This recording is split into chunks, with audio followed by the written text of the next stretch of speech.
حیض والی کا پیپر میں ترجمہ قرآن لکھنا۔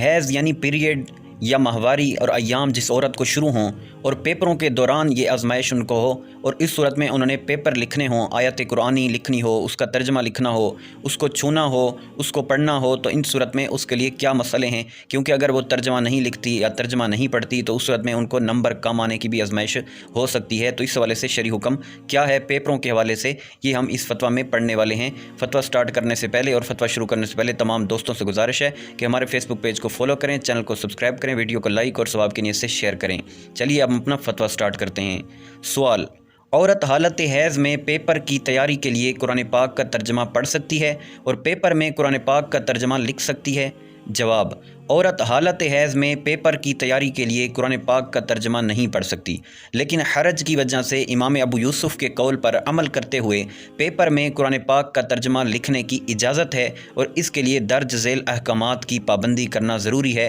ورنہ وہ عورت گنہگار ہوگی۔ نمبر 1، لکھی ہوئی آیت مبارکہ سے ہرگز انگلیاں یا ہاتھ مس یعنی ٹچ نہ ہوں۔ نمبر 2، دستانے پہنے ہوئے ہاتھ بھی لکھی ہوئی آیت مبارکہ سے مس یعنی ٹچ نہ ہوں،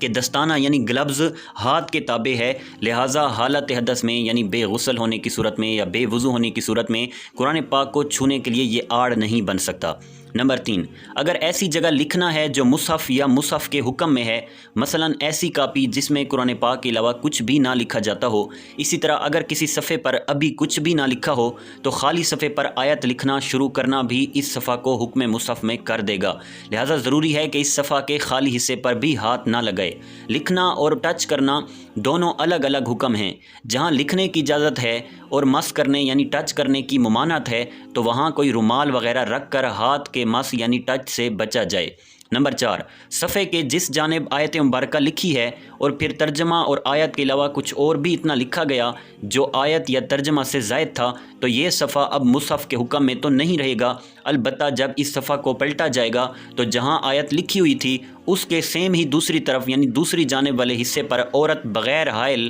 بغیر کسی چیز کو فاصلے کے ہاتھ یا جسم کا کوئی حصہ نہیں رکھ سکتی، البتہ اس حصہ پر بغیر چھوئے قلم چلا سکتی ہے۔ اس کو یوں سمجھیے کہ ایک صفحے کی 5ویں اور 6ٹھی لائن میں قرآن پاک کی کوئی آیت لکھی ہوئی تھی، اس صفحے کی پشت پر یعنی دوسری سائڈ پر اسی جگہ کو چھوئے بغیر اس پر کچھ بھی لکھ سکتی ہے، البتہ اس جگہ پر ہاتھ رکھنے کی جب نوبت آئے تو ایسا کپڑا یا کوئی موٹی چیز رکھ کر اس پر ہاتھ رکھے جو اس کے جسم کے تابع نہ ہو یعنی جسم سے الگ ہو۔ یوں آیت والے مقام کے پچھلے حصے پر جو جگہ ہے وہاں ہاتھ کے مس یعنی ٹچ سے بچا جا سکتا ہے۔ واللہ اعلم عز وجل ورسولہ اعلم صلی اللہ تعالی علیہ وآلہ وسلم۔